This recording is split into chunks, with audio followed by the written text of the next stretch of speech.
my electrical engineering classes, like probably some of the most boring, confusing classes on the planet. Everyone in college is going to college to get a job, and that's the foundation of college. I won't say everyone, but I will say a majority of the folks. And that's no fault of their own, because the world equally needs insanely type A business-driven CEOs and owners and investors, all the way down to the workers at 7-Eleven or McDonald's. And it's weird how a lot of entrepreneurs start down here and end up over here. So the mindset at my school for sure was, hey, what job are we getting out of college? Let's make the best grades so we can get the best GPA to get into the best job and make the most money in some cases. And I just think I surround myself with a group of people that we're all studying engineering, different facets of engineering, anywhere from mechanical to industrial even. And I kind of found this niche of guys which I lived with, and we talk about business all the time, because we were all consuming similar content to what I mentioned before, anywhere from these amazing podcasts. To mention a few, like the Art of Charm, I think podcast was the first one that I really dove into.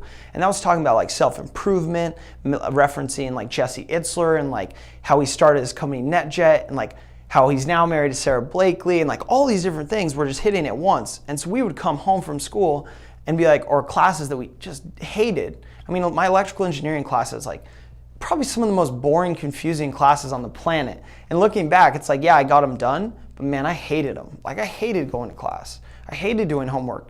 Like imagine going to the library at 11:30 at night when your project's due, let's say the next day at your 7:30 or 9 a.m. class. I just hated it. And so I fought it for so long, like let me just power through it. And thank God I'm an insane type A and just an executioner really, because it empowered me to get done with the degree. But then man, once I was out, there was this mental shift. Like I started working directly out of school. I got hired in a technical sales role into one of the largest semiconductor manufacturers and suppliers of the industry. And I was working I was in a rotation training program for their technical sales role, or a sales role in general. And I was like, man, like first day I walked into that office and saw the cubicles and just saw the depression and just the mood, and that's no fault of anyone's, just what it happens when mundanity sets in, whatever. And when I saw that, I was like, oh my God, this is gonna suck me dry, all energy I have, all drive I have, all creativity that I have. How do I get out of this as fast as possible? And the reality was I was making good money, so I'm like, practicality, right? You can't leave a good source of income until you have another one. And so yeah, I just found myself like starting to brainstorm, okay, what's next? Like this is gonna be very short-lived for me. I wanna get out of here as soon as possible. And so when I graduated from that program and then was deployed into a full-time role, this was a full-time rotation program and I was getting paid for such, but it wasn't like your final position, your final location. So once I got deployed and I was into like the Colorado office, or one of them, I was just, getting a bunch of industrial accounts, a bunch of boring sales accounts, and I'm like, man, and then that's where kind of this insane dream, and even at the end of the rotation, my company's Soul Shorts was kind of, I guess created, was out of this idea of like, I need something to make me money as soon as possible and something for me to put my creativity and passion into, because man, this sales role is not it, because you're an account manager, you're not a frontline salesman. And I think that that's really where my passion is selling amazing products to people. Not being behind a desk, replying to emails. I need this number, I need that number, country of origin. I'm like, gag, like boring, right? So, and I'm like, okay, well, how do I do this as fast as possible? Boom, Soul Shorts. I literally got a pair of shorts, got out a ruler, drew up what I needed to draw up, and then made the dimensions for a pattern maker. Sent it off, got the patterns back, and boom, I had a prototype in I was working with a local manufacturer in Dallas when I was training in Dallas, and I had a prototype in 2 weeks.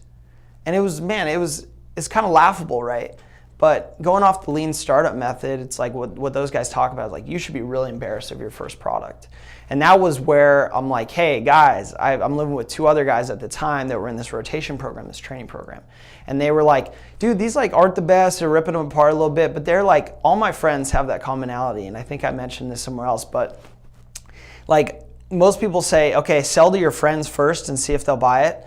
Which is very true, but I think that sometimes friends will just blow smoke up your ass if you have a decent product, and they're like, yeah, dude, I'll buy it, whatever. My friends are like not like that at all. Like they're jerks. Like they're like, this product sucks, man. Like Lulu or whatever, company maybe manufacturing it is way better. Like I don't like this, I don't like that. I'm like, great. Well, let me fix like the most important things that you don't like, and then I'll come back to you.